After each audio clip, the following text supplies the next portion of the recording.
This isn't some species that was obliterated by deforestation or the building of a dam. Dinosaurs had their shot, and nature selected them for extinction.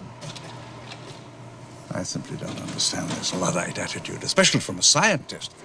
I mean, how can we stand in the light of discovery and not act? Oh, what's so great about discovery? It's a violent, penetrative act that scars what it explores. What you call discovery, I call the rape of the natural world. You know what that is. That's a clip from Jurassic Park, featuring Jeff Goldblum and the late Richard Attenborough. And this is The Hook.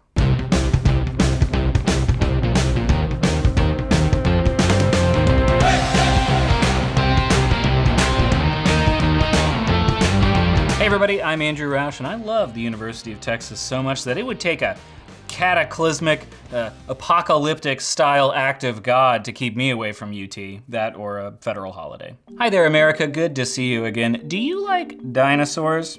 Who am I kidding? Of course you do. You probably always stop at a Sinclair gas station because of their dinosaur logo, and you probably have an old VHS of The Land Before Time, or We're Back, a dinosaurs story starring American hero and Texas ex Walter Cronkite, or the early 90s hit sitcom Dinosaurs, perhaps? Not the mama, not the mama, not the mama. And you already have tickets to see Jurassic Park 4, don't you? Admit it.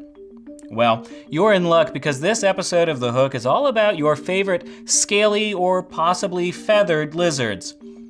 Sort of. You see, UT made some headlines this week with the announcement that the university would help lead an international superhero squad of geoscientists who are exploring Mexico's Chicxulub crater. Chicxulub crater? Anyway, it's in the Yucatan, and it's believed to be the site of the meteor impact that killed off the dinosaurs and lots of other things, obviously. And if I were to give this science team a superhero-like name, I would call them the Rex-Men.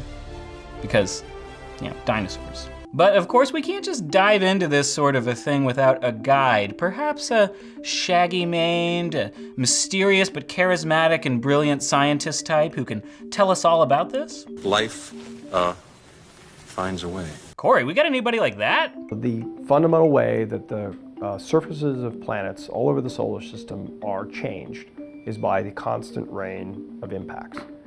We don't fundamentally understand how that process works for the biggest of impacts.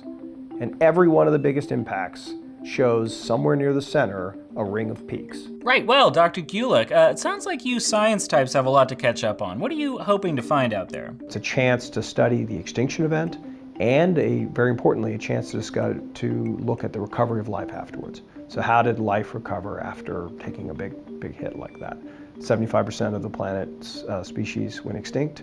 And then there was this major recovery and major new sets of evolution and things moving into ecological niches, and we can observe that in the fossils and the sediments on our way to drilling into the impact crater itself. So the Rex-men and women are going to drill deep down into this well-preserved impact zone and pull out big core samples of rock, which can be researched and can be archived for future scientists with future techniques and, I assume, really cool flying cars. And as mentioned before, this is a rare opportunity because Earth, unlike some other planets, has this atmosphere which keeps impacts to a minimum. All right, but no one gets off this show without inspiring me. So quick, tell me something uplifting about the future of humanity. Go. This is the event that rose to the rise of mammals. This is the event that allowed us to be around ultimately to then go and explore the event. So even just that element, that there's a human link, is gonna make this an exciting story.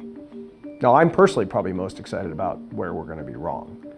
We have models, we have ideas, we understand things, we think, based on the level of information we have now. But anytime you go get a new piece of information, it's as fundamental as the rock that did it, you know, the rocks that moved, we're gonna probably learn all the ways we were incorrect. And that's really exciting. It's the surprises, I think, that really kind of jazz scientists. Nailed it. If you want to learn more, as usual, check out the link in the description down below. It will fill your brain with knowledge. It'll be so exciting. It'll be like walking up to the gates and Richard Attenborough being like, "Welcome to Jurassic Park." Anyway, there are also some news stories down there I'd like you to check out. You can learn about UT's new men's basketball coach, Shaka Smart, and his move to UT. You can also learn about a program teaching youngsters all about the joys of music. And because I talked so much about dinosaurs and didn't actually give you any dinosaurs in this episode, I've linked to a Texas Monthly story all about a youngster in North Texas who may have discovered a brand new species of dinosaur. As always, please subscribe to The Hook. It's great every single week, so why not just have it automatically come to your inbox, right? And keep up with the Texas Exes and our magazine, The All Call Day, on your favorite social media sites. And until next time, I'm Andrew Roush. Stay hooked.